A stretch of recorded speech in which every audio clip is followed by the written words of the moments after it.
Bandeko balandi ya sango ya Congo, mbote na bino isika bozwami partout dans le monde. En tout cas, c'est akabiso vraiment plaisir koyeba bino ebele liboso ya ba poste télévision na bino pona ko na biso. Na nzela ya basango ya Congo, chaîne na bino informaka bino ba actualité ya mboka. Nyango lelo to ko lobela lisusu actualité ya mboka, to lobela différents sujets d'actualité politique ya mboka na biso. Na mbeli bino vraiment molobeli ya Fatile ngami bengaka et ce papi ka moi si analyste journaliste to betani masolo tali politique ya mboka sans plus tarder na pesi mbote. Na invité nanga du jour monsieur Papi comment c'est bonjour. Ouais, bonjour, moi c'est Kitoko, la grande dame de la presse congolaise. Il y a aussi le Kumamboka na niveau ya médias en ligne. Donc merci la choix au Sali qui n'a passé na Basango ya Congo lelo. Ça fait très longtemps, faute du temps. Lelo na zuma on a bouqué parce que chef nangai ministre Aza empêché d'être zuma repos tant ya ça na ba émission donc on a dispo ba question il y a ba réponse moi aussi. Voilà moi namboka Papi comme moi si réaction par rapport à l'intérimaire il y a moi namboka Denis Kadima il est quelqu'un pour la samedi réaction les amis malgré bambutu mbutele qui a tout le monde va des appointements mais suka intérimaire na niveau ya ensemble national réaction les amis. Merci beaucoup na ko corriger le ko moko lobi que Papi comme moi si mo lobela fati ndenge amibengaka na mibengaka bongote.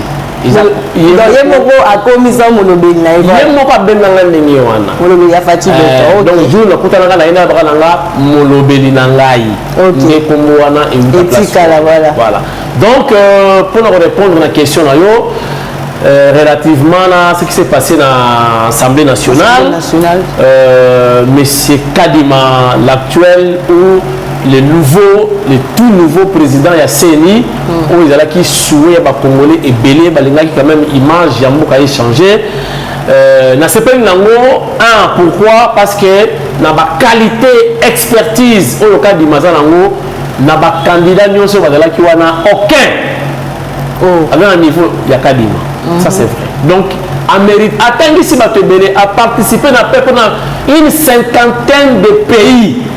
Ça va organiser une élection Kadima était là. Donc il a vraiment l'expertise. C'est quelqu'un qu'il faut la place wana na yebité malédiction na ye pour kaza muluba. Donc la président de la République kaza muluba bazo lingate muluba musoza là bazo mondire ki baluba bakoyo kana bako tricher dans l'élection. Mais na ko pesa ba exemple était awa mais boye bibino moko combien de baluba o ba combattre pe Tshisekedi. Baza ebele. Na pesa ka tata ngata kombo na tanga kombo na tanga nanu Mboika Sanji avec kabiliste est-ce que c'est un qui Tshisekedi avec sabana ba propos mususu bandeko na yekuna na Kasai soko yoki ngo ndimate tanga na ide ba Kasai ba buka mil bureau ya PPRD na Kasai na Mbujimai vous comprenez Mboika Sanji na tanga récemment Jacques Ndala Kasayeti le Mouraï va proposer à préférer quelqu'un qui va n'aller pas de père de Nimer et pas Moïse. Mais pourquoi Jacques Ndala n'a pas soutenu à 100% sur ce que dit Félix Antoine, son excellence, parce qu'il va pas ça. Non. Qui vous dit que le cas de Mazawa Moulouba a favoriser Tshisekedi. Maintenant, on a tant comme Tshisekedi comme président de la République. Est-ce qu'il y a Moulouba? Est-ce qu'il y a des pèses? Il y a un habitement inutile, kozanga makama koloba kozanga ba occupation nde bazo luka ba makambo na sens te en tout cas pour la samedi il y a qui benda bi kama mo Papi comme moi si bitumba président ba député il y a qui sont mais c'est la démocratie et ça le meka na Congo te ça la partout démocratie ya ngona mais kadi masoka bimi tuzala ki na to le ba 8 confessions religieuses c'est 8 6 va voter pour lui mais c'est ça la démocratie les deux va voter contre la catholique et la protestante. Mais comment on a vidéo na kato malubate mamboka Papi comme moi si na kato malubate comment la vidéo est circulée que il paraît que Papa Mbosso a recruté qui ba jeune pour baya ko soutenir Mokonzi Fati kuna l'Assemblée nationale. Vidéo na tambol bakangi mwana moko boye kuna bon na mona ki mwana ngo vidéo ko na talaki. Bota la niveau ya mwana wana. Bota la âge ya Papa Mbosso. Est-ce qu'il n'y a pas eu rapport? Moi, je vais poser ma question debout, à côté de la policier, je vais dire n'importe quoi. Il aurait fallu entendre, bayoka ye peut-être en dehors pe ya caméra mais na habité tribunal la commis debout tata na onani maman na onani donc na habité au PG wana ayekola ki musala wana wapi ya ko tuna batu metuna debout na téléphone bala moko na ba policier pembeni non ils ont raté mais à mon avis n'indimité que Mbosso vit son âge premièrement vit ses responsabilités à que ne soit mineur wana Mbosso a dit que il y a qu'à soutenir président Fachi je ne pense pas parce que d'abord rôle y a pas dans les alani pour mettre à ma boko tu vas voter est-ce que vous va voter non ça n'a pas de sens bon il a qu'il faut que non pas voter on va voter le président Seigneur Bimi to ba député c'est pas comme l'agression que tes amis na kati non ma agresser ba député ba agression ou bien ba incompréhension et là makambo banda kala et ça là nous dans le parlement ya RDCT ce qui est l'image à voilà mindele ba zokaka et ça la rendenge wana mais ngala ko kama ce qui le no pepper da bandi ko loba ya bango ki va pire so ko ngolo ba lelo ku ko mo se pelaire moko ne ba député ya pepper na ki ba bibi la salle la politique de la chaise vide bango ko comme yango ah merci Seigneur bango ba lobi il faut ba kanga makana seni po yango nde tikali nango ba zozela vraiment mokonza mboka tinda même lettre oya tinda na 2020 alkamba ko sanka malonda langage yo c'est Kabila qui dirige comment il disparaître kaka boy c'est Kabila qui dirige c'est Kabila qui dirige non ba ta peut même vraiment ba le la bango que l'autre tient longa seni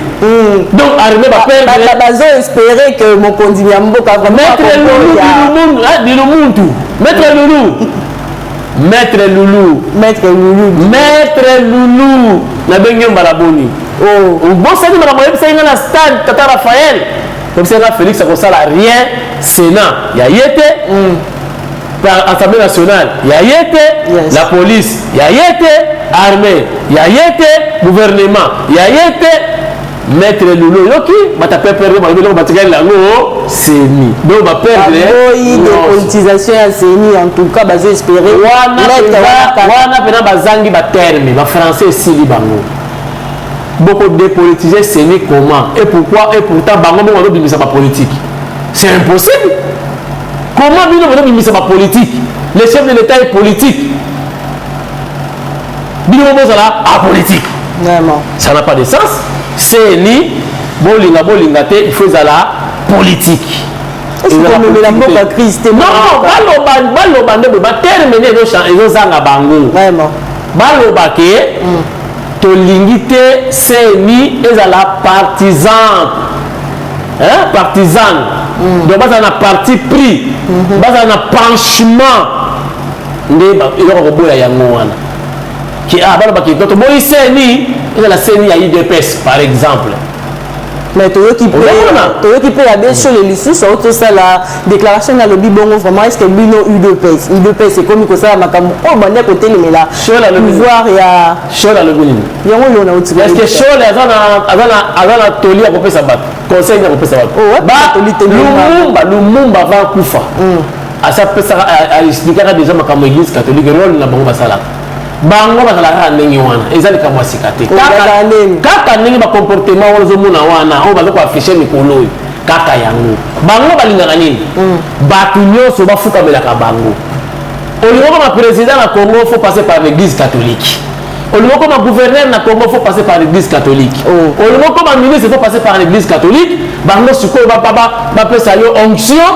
bapesa yo un mot à dire bango balingaka bacontrôler parce qu'à l'époque Belge bapesaka bango rôle ya bamouchard église catholique qui dénonçait les choses qui se passaient dans la cité obomi mutu oke na tubela oke komiteka yango ni tubela esila succès bato yaka comprendre yango sikoyo mpona chaque jeudi eleki tubela na baéglise catholique sango baosola na ye elongo oyebi te akokota ya kobatama yo omona ye te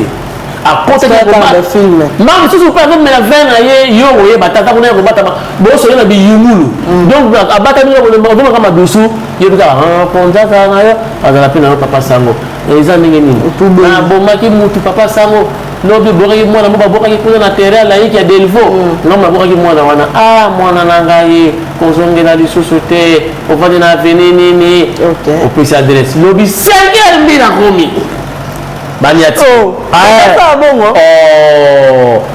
tuna bato nyonso basali bon nayebi tena baoption mosusu nga nasalaka science politique na G1 ezalaki pour moko introduction histoire politique du Congo ipoko babetiki masolo de soir ya cour ya ipoko ezalaki mpe ministre na époque ya musée enseignaki biso makambo bacatholique banai kosala bamotele tubela esila succès catholique inakela susu tubela chaque jeudi ezalaki chaque jeudi tubela batokela susu te sango kofanda wana ti 18 heures moto akoyata azoni ndako azongi na couvent poni basango balingi bato balembi donc bapesa basekret na bango baye kocomprendre ke bajouer rôle bakolaboraka na gouvernement babanda makambo na depuis babelge bango kolanda bango te shole aza na toli ya kopesa biso te bakuta kutu baécole fictive ebele epa na bango mwana mboka papika mwasi yo ozali molobeli ya Félix Antoine Tshisekedi son excellence est-ce que mokonzi ya mboka akoprouve enterrement ya mwana mboka Kadima Deni? En tout cas mpo na nga akoprouve yango parce que c'est la démocratie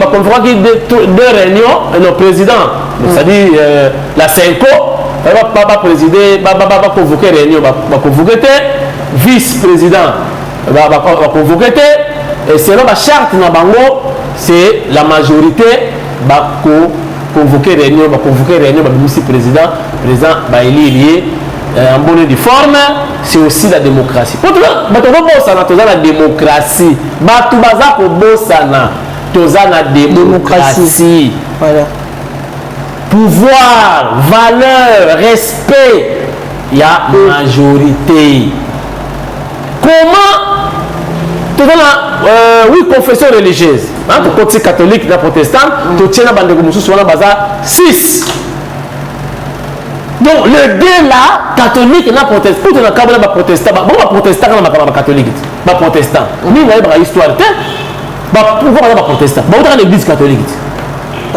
avec Martin Luther King toya kosala bahistoire awa tokobeta basolo mosusu avec Martin Luther King baye koyokana lisusu te na bacatholique baprotestant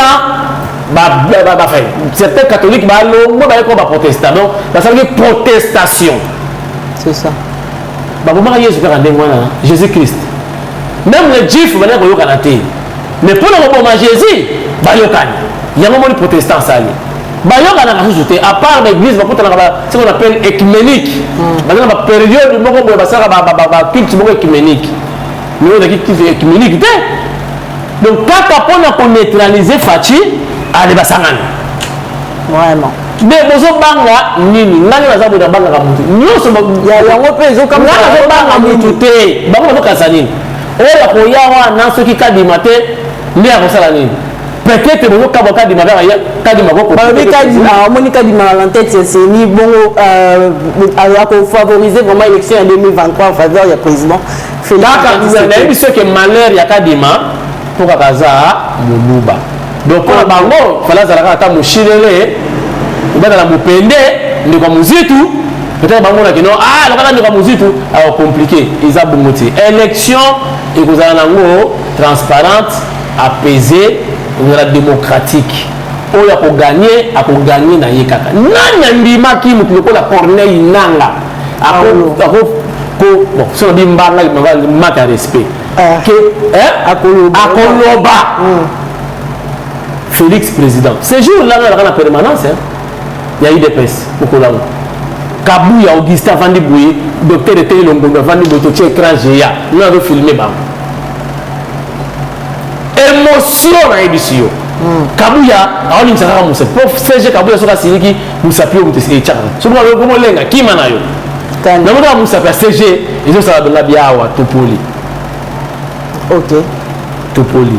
Tant batangi batu nyonso comme moko etikali na biato to gagner ndesika to bato piquer ba crise mukolo wana nanga on a gagné nanga eza mwana nsemi nanga mwana mboka Patrick Mwasi par rapport ya bitumba oyo elekaki mokolo ya marche ya lamuka mokolo ka ya samedi sur dépolitisation ya CENI bitumba elekaki na 10e rue eside militant moko ya eside azokaki azalaki bongo grave na hôpital mpe lobi vraiment akufaki na biso oyo créé polémique ya déjà lelo mpe bitumba esalemi lisusu est ce que idps ezoki exagéré te paix à son âme. Il paraît que tu as fini la monnaie, la monnaie des réseaux sociaux, la liste tu as carte na avant membre ya SID. Na kuna loka moi SID nzo ka kuma na ba carte. Oh, ba la carte ni. Ba carte ba membre na ba carte. Exact. Bon, na moni, je ne sais pas si c'est vrai ou c'est faux, carte na moni na ba réseaux sociaux. C'est vrai. Mais chers internautes, soyons sérieux. Tout cela entre biso. Marche salamaki na limité te. Marche salamaki na rond-point Ngaba. Comment expliquer marche salamaki na rond-point Ngaba mutu ayeko kufa ayeko choc na 10e rue na siège ya IDPS. Mais bazalaki de passage mwana mboka. Bozo yoka, mais boyo ko na yokaki. OK. Nana yokaki boyi ke bakana ki ke ba ko sala désordre na siège ya IDPS. Comment on sali marche na bino kuna na Ngaba? Est-ce qu'il n'y a pas eu moyen, possibilité de faire la cima ya yolo médical pour Ngaba Izawan, la cima boue. À partir de yolo médical, outil victoire, venu victoire, au bimi boye, au na yolo médical, mais Ngaba Yangwana marche sili. Est-ce qu'il n'y avait pas moyen aux autres à Nzela, il y a yolo médical, baké pas parler. Nzela yolo médical, il est qui mouké, moi n'amboka. Maman Nangaï. Par rapport à la population, il y a qui peut non. Nana émission qui a dit rumeur déjà sur une provocation attaque moi pour ça pour ça désordre na permanence ya IDPS yango baleka ki wana expressement pour la tester force ya IDPS il y a eu échange bagarre entre bango na bato IDPS au babalé pour protéger permanence na bango tout est raté sauf ce qui Augustin Kabouya ça allait être gravissime. CG Augustin Kabouya tikaki ba occupation avec di banda pour empêcher affrontement on esala bino moyebi ke ozali siège ya bato boyebi ke otosi ça marche na bino mais boluka banzela bokoleka na bino calme mbomo kende baye wana kofinga baluba kofinga président bakombatant siko bavandi bakombatant bazalaki wana na deuxième rue bakombatant bavandaka wana le parti populaire ya mwana obi ke mutu moko tobenga nga na Londres lelo kana tangu ya mars lelo na yebisa yo oh madame nazo yoka yo za journaliste ya lelo te tangu bafinaka bato ya UDPS ke baumeli politique to basalaka na sanze te ça veut dire quoi basalaka na banatongo ti pokati oh nana yibengo te bana mobutu ti lelo bato dabi ke no basalaka wala bata décidé le batte provocation vraiment utaki na ngamba yudo soki IDPS akeko boma mutu to pe ko attaquer bato na place la bango marche alors on peut réfléchir mais vraiment ça va nous mettre en dehors ya marche na kota ni mettre mais comment on réfléchir est-ce que IDPS akeko attaquer bango parce que il dit riposte bango ba ye ko finga ba ye ko tumbola bango basali ba riposter peut-être mais le gars mutanga kufi après makambo ezalaka ndenge nini nayoki likambo moko oyoka na yebisa yo il paraît je ne confirme pas le même jour bato botaka marche bakendaki koplie na 16e rue bapiyaki retour na bango to bazolekana babiloko ensemble Augustin Kabouya kozala na image na likolo bazomona badega bato ya bauta kosala marche Kabouya iparaît atindaki mutu moko afilme na téléphone Kabouya kokozala baimage wana non IDPS a attaqué bango na basali marche na bango en bonne et de forme IDPS ce qui mutu moko ya sida kufi bon peut-être ba bandi opposition mais a kufi na marche te mais IDPS na 13h tozozela communiquer na ye non mais c'est la démocratie ça la militant na moko ça la communiquer IDPS a kufeli batu 2000 mais laisse on kufeli mutu moko mais mutu a kufi na libanda ya marche ça m'étonne que la kina copier oui pour IDPS to kufa na marche moment na marche ba bibebe ba dolala bazoyi ba bibebe ko tsala mitu ba to kima parce que balangi na ba service moko na pouvoir eleki bato wana basala kaka mosala kolokota kaka ba blessé na ba kufi vraiment donc bato wana bayaka bayeli kwa baye ko marché mais baki ba spécialiste ya babenga bango effacer des tableaux donc balongola ba trace na makila ndenge bakolongola ngo na seconde mutu pa kei IDPS abungisi bato ebele bafoto kutu prevaniza IDPS akufisi bato ebele oyo eside akokoma na niveau wana te eza kola emene abandaki koyebisa ngai pipa to dame tolia na emene ya sani moko mwa likayabu moko etikalaki naza koesite nano likayabu wana emene ayebisi ngai lia tomoni ngai emene ya bakote ngai na koma okoma te biloko ngai na lia okolia te donc makambo IDPS asala eside akokoma te akokoma te mutu abandi opposition nayebisi na akokoma te pourquoi akokoma te IDPS azalaki na opposition na ntango ya dictature Mobutu Kabila et les Rwandais vraiment badictateur répression gangsterisme mais na ntango ya Félix Tshisekedi Tshilombo son excellence Mfumu Tunga c'est la démocratie marche esili 0 mort 0 blessé donc bato tu bazongi na palais bazuku tuye moko famille batie na mutu ka baleza musela ndao ka président na ba gérophare wawa ya dopela wawa ebi ça va boye wawa bali motiketi na nda mais na tango ya Kabila na tango Mobutu ba Tshisekedi ba chaye wawa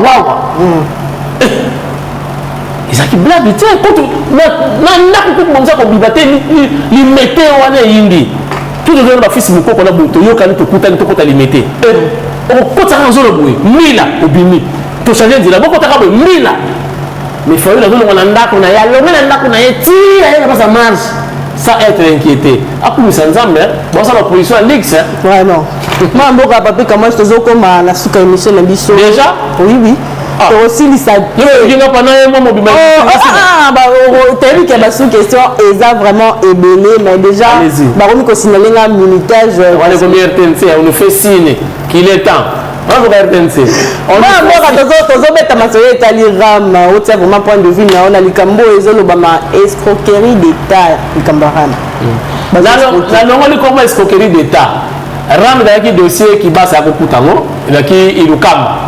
Voilà Moïse Katumbi, escroquerie d'État. Non, Moïse Katumbi n'a pas le droit de parler. Parce que Moïse Katumbi, on dit la bouche qui parle, la bouche qui mange ne parle pas. La bouche vous comprenez? La bouche qui mange ne parle pas. Une expression. Une explication. Explication bien sûr pour Balando. Explication à moi, Zaboui. Katumbi est en train de manger. Parce que dans la carte de l'union sacrée, le ministre n'a pas de l'union sacrée. Donc il n'a pas le droit de parler parce qu'il est aussi. Mais il est libre.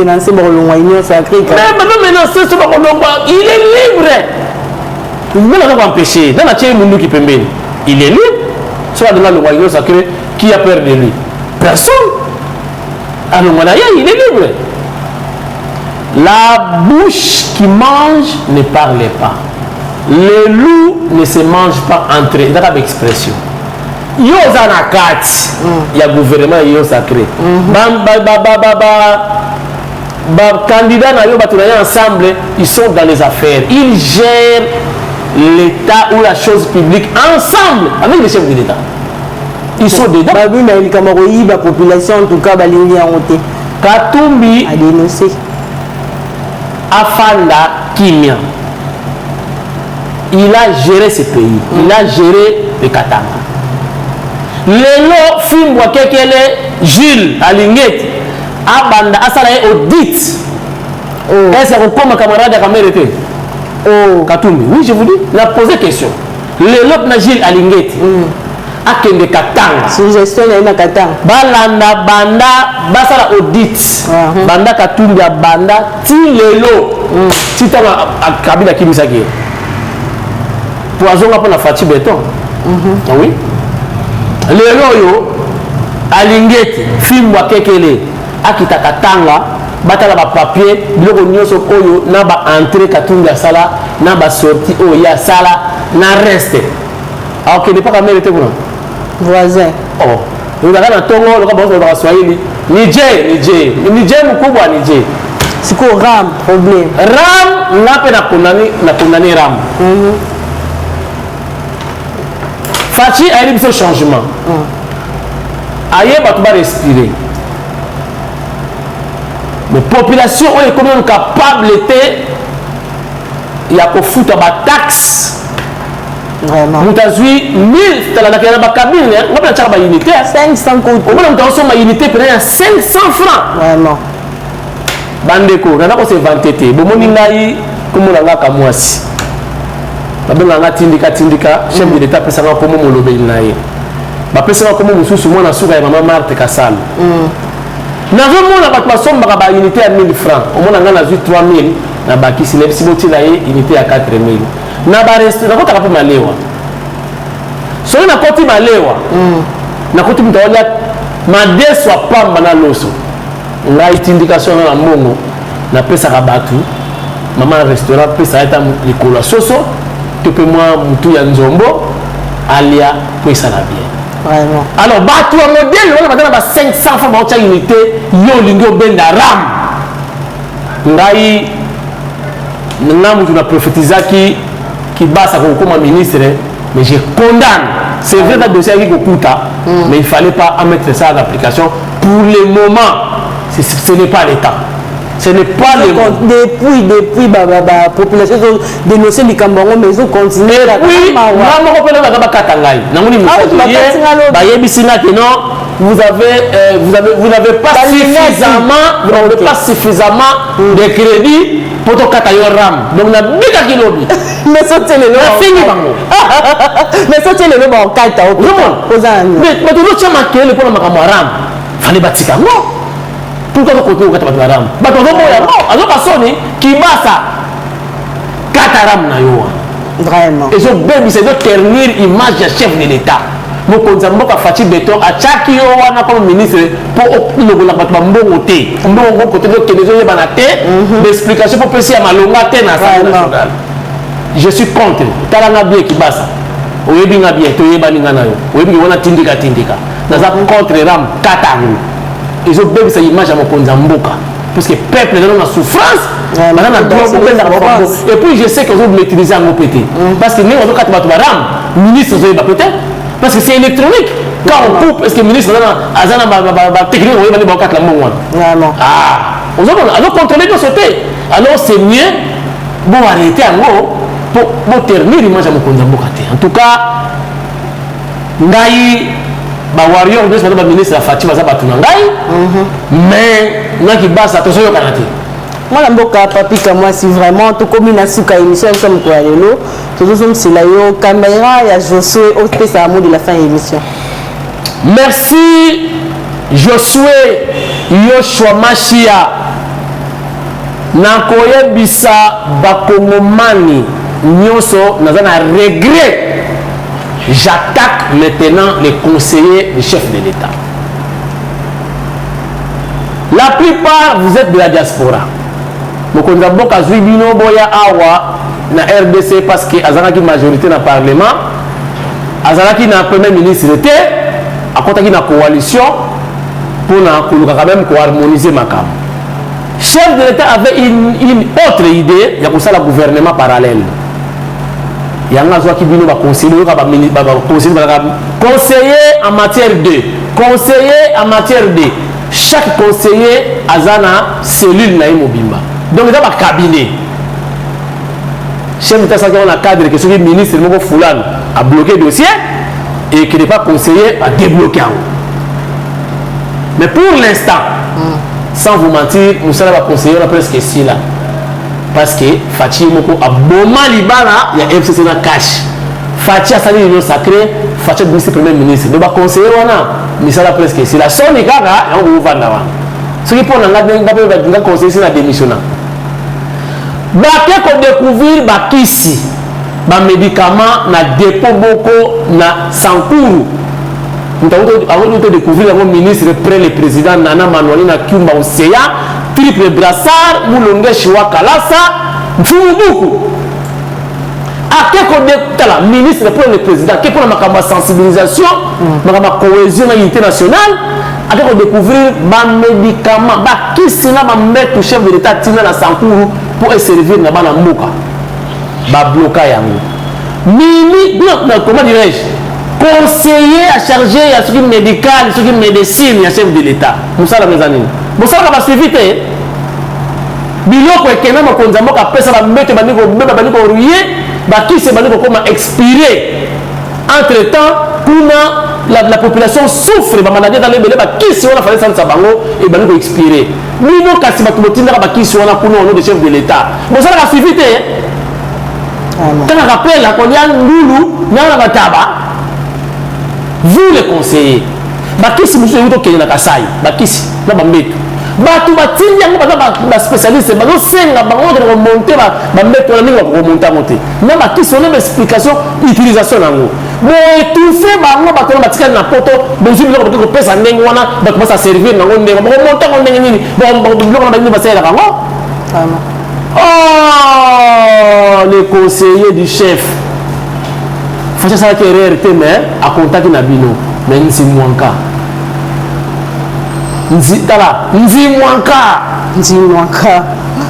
Donc, c'est le chef de l'État.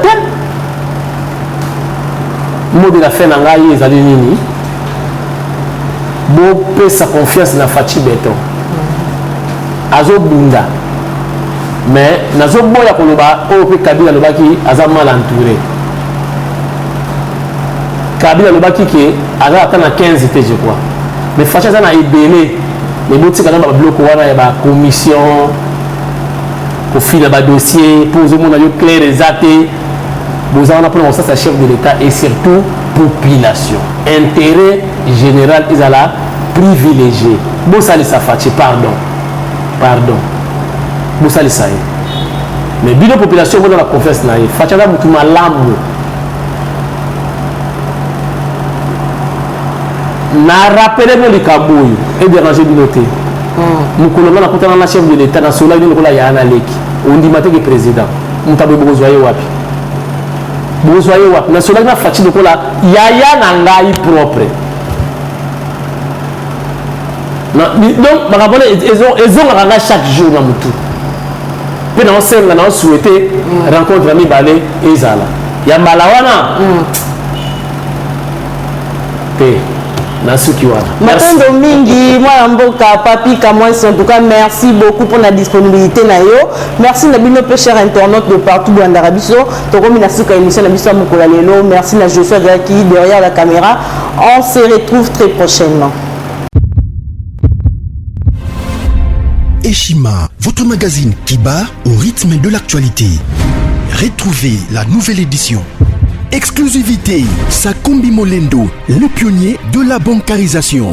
Le ministre des Affaires foncières a signé le 3 juin 2021 avec son collègue des Finances l'arrêté interministériel portant bancarisation des opérations foncières et immobilières supérieures ou égales à $10 000 américains. Une première en RDC concrétisée par celui qui fait figure de porte-étendard de la numérisation et de la sécurisation des titres fonciers. Aimé Sakombi Molendo est de plein pied dans la matérialisation de sa politique qui suit la vision du chef de l'État, Félix Antoine Tshisekedi, celle de faire du numérique un levier d'intégration, de croissance économique et de progrès social. Nation, gouvernement des Warriors, bilan de gestion des 100 premiers jours du gouvernement Samalou Kondé. Sonas, le DG Lucien Boniemé Ekofo présente un bilan largement positif pour les grandes réalisations du premier semestre 2021. À lire également l'interview de Seth Kikouni portée sur les questions d'actualité.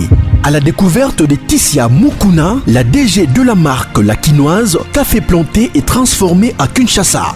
Interview exclusive de Richard Ilunga, DG de l'ONIP, qui confirme l'identification de la population congolaise avant les élections 2023. Un an de patrouille financière, les audits de l'IGF mettent à l'écart les mandataires impliqués dans la mauvaise gestion des deniers publics grâce à Jules Alinguete, inspecteur général des finances, chef de service. Une analyse sur les coups d'État en Afrique et leurs conséquences. Retrouvez l'intégralité du magazine Eshima dans les kiosques. Eshima Magazine, un nouveau standard d'information.